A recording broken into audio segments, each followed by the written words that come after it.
Hi viewers, welcome back to my channel. Hi friends, आज हम इस वीडियो में हमारे जो प्रीवियस वीडियो में मैंने 16 क्वेश्चंस अपलोड किए हैं और बचे हुए क्वेश्चंस आज के इस वीडियो में हम करेंगे।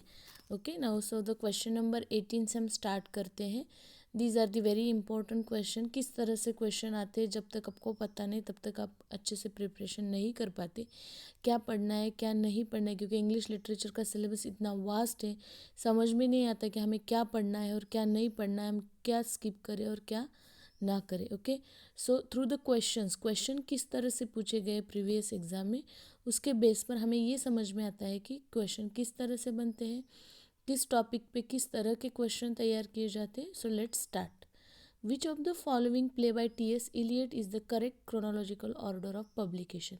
अभी टी.एस. इलियट के वर्क्स की बात करें तो टी.एस. इलियट के वर्क्स खुद में बहुत इतने हैं, तो उसका क्रोनोलॉजिकल ऑर्डर हमें लगाना है, मतलब उसके पब्लिकेशन के कौन सा वर्क कब पब्लिश हुआ, तो इसके हिसाब से हमें क्रोनोलॉजी लगानी है। तो इसमें आंसर आता है, answer number 1 first, that is murder in the cathedral पहले आता है, then family reunion, then the cocktail party and the confidential work clerk. Then question number 19, which of the following describes Foucault's views on knowledge। तो इसमें से कौन सा focus के knowledge की व्यूज़ को बताता है, तो वो आंसर नंबर है 3, knowledge is not pure not neutral but it is always from a point of view. Then question number 20, which of the following period of English literature is called the Puritan intergram। Okay, तो Puritan इंटीग्राम किसे कहा जाता है?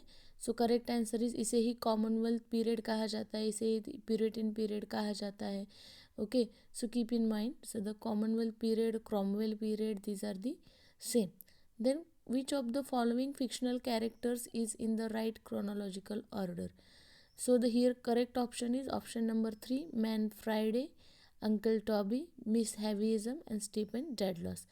These are the fictional characters. ये अलग अलग work में आते हैं, मैन फ्राइडे आता है या अंकल टॉबी आते हैं, मिस हैवीज़म आती है, Stephen डेडलॉस।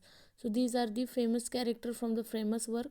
You should write in comment which character from the which important work. आपको ये बताना है एज अ होमवर्क कि कौन सा कैरेक्टर कौन से वर्क में का है। Okay, then question number 22, who among the following has written a series of poems in title very Indian poems in Indian English. कौन से ऐसे ऑथर है जिन्होंने सीरीज लिखी है पोएम्स की जिसका टाइटल है very Indian poems in English, Indian English. So the correct option is option number 3, Nissim Ezekiel. इसमें से goodbye party for miss Pushpa T S, it is a very important poem of Nissim Ezekiel. Then question number 23, who made the remark, the great literature is a simply language charged with the meaning to the utmost possible degree। So the correct option is option number 2, Ezra Pound। Who made the remark? तो इजरा pound ने remark दिया है कि great literature is a simply language charged with the meaning to the utmost possible degree। Then question number 24, which of the following stylistic feature characterize spoken discourse। Which of the following stylistic features characterize spoken discourse? So the here correct option is option number 4, B and D। तो greater dependence on verbal connectives and the greater use of fillers and repetition। Then question number 25, which two of the correctly describe the features of Wuthering Heights। Wuthering Heights के correct feature दो किस में बताए गए? तो flashback and time speed no, Oedipal obsession no, magic and ritual, acute evocation on place। So the correct option is here option number A and D। flashbacks and time shifts आ सकता है और acute evocation of place। These are the correctly description features of Wuthering Heights। इमिली Brontë का famous novel है Wuthering Heights। Heathcliff, Catherine, these are the characters। Then who among the following are associated with the jazz age।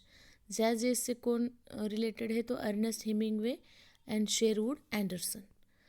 तो option number 4 is correct answer. Then question number 27, the key figure in the development of British cultural studies are. British cultural studies की figures, the key figure in the development of British culture study। So the key figures are here, correct option is option number 3, that is A, B and C, Richard Hoggart, Raymond Williams and Stuart hall. ये culture study के की figures माने जाते हैं जिन्होंने Birmingham जो है university या उसका जो CCCS है, centre for cultural study, these are the important things which are related with the cultural study, and there is always question on Raymond Williams and Stuart Hall on the cultural study. Then question number 28, which two of the following are autobiographical narratives? इसमें से दिए गए कौन से दो ऐसे work है जो ऑटोबायोग्राफिकल नरेटिव्स है? So the option number 2 is correct here, B and C, meatless days and prison and chocolate cake. Meatless days and prison and chocolate cake, ये दो जो वर्क है वो ऑटोबायोग्राफिकल वर्क माने जाते हैं। Then in the following list, which two actors belong to the Elizabethan period? Elizabethan period से कौन से दो एक्टर रिलेटेड हैं? तो पहला तो करेक्ट है रिचर्ड बारबेज, एंड उसके बाद है B William Kemp. These are the famous actor which are related with the Elizabethan period. Then how many tales and pilgrims are there in the Canterbury, Chaucer's Canterbury Tales? हम चौसर के Canterbury tales की बात करते तो यहाँ अगर हम option देखते हैं तो ऑप्शन जो है 24 pilgrims and 23 tales, 23 pilgrims and 24 tales and 22 pilgrims. देखो यहाँ पे ऑप्शन ही नहीं है, तो इसमें आया था कि bonus marks will be given to you.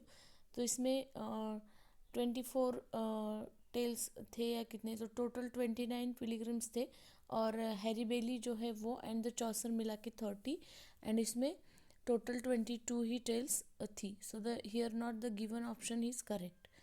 Then match the types of writing with their description. That exiles writing about the saints lives, that invective well detailed explanation of passage दो। So here is a correct option. हमें ये kind of a match the pair जैसा question था, इसे मैं correctly लिखती हूँ ताकि आपको समझ में आ जाए। देन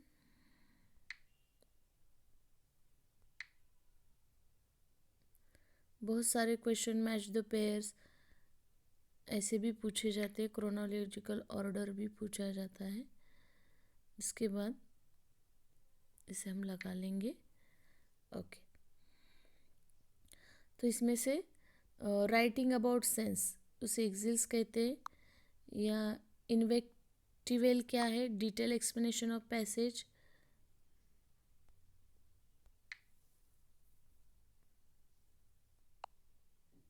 देन अ डिफेंस और justification of one's own action and believes, it is for C, और the fourth is given here.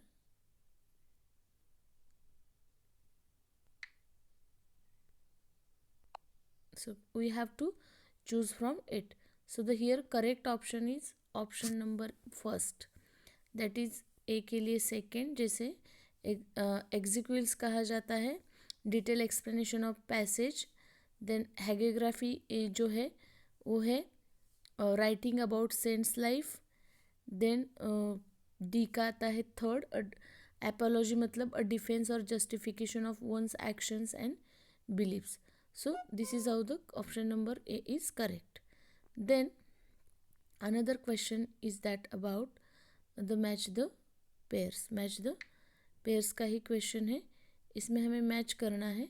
Writers दिए गए हैं, उसके ऑथर को हमें मैच करना है, ABCD ऐसे दिया गया है। Okay, so Homi K Bhabha saving the text, Geoffrey Hartmann,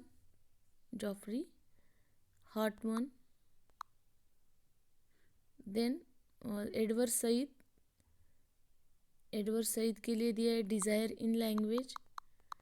so we have to choose the correct column A with the B. जैसे मैच द पेयर्स के क्वेश्चन आते हैं वैसे हमें क्या करना है, मैच करना है। तो होमी बाबा ने कौन सा टेक्स्ट लिखा है, तो होमी बाबा का टेक्स्ट, जैसे मैंने होमी बाबा के वीडियो बनाई है, होमी के बाबा के फेमस वर्क के मैंने वीडियो बनाई है, तो प्रीवियस वीडियो जाके आप ज़रूर देखें तो आपको समझ में आएगा। तो हियर होमी के बाबा की फेमस बुक है the location of culture. Then Geoffrey Hartman की बुक कौन सी है? एडवर्ड सईद की। एडवर्ड सईद की फेमस बुक है culture and imperialism. And the Julia Kristeva की है। तो यहाँ पे करेक्ट ऑप्शन हम देखेंगे ऑप्शन नंबर 2। पहला जो है होमी भाभा, होमी भाभा का आएगा the location of culture. Then Hartman का आएगा saving the text. Edward Said का culture and imperialism. And Julia Kristeva का desire in language. Then the next question, which two concepts developed by the French sociologist Pierre Bourdieu have become increasingly influential in culture study? So the here correct option is option number 3, C and D. So culture capital and habitus. Then question number 34, which of the following is the correct chronological order of publication of the following poem? Lamia, Paradise Lost, Alastor and the Dunshared. इसमें कौन सी chronologically पहले publish हुई थी, उसके बाद कौन सी आई थी, ऐसे क्रोनोलॉजिकल ऑर्डर हमें लगाना है। तो पहले तो आई थी पैराडाइज लॉस्ट, उसके बाद डनसियर्ड, उसके बाद अलास्टर, उसके बाद लैमिया।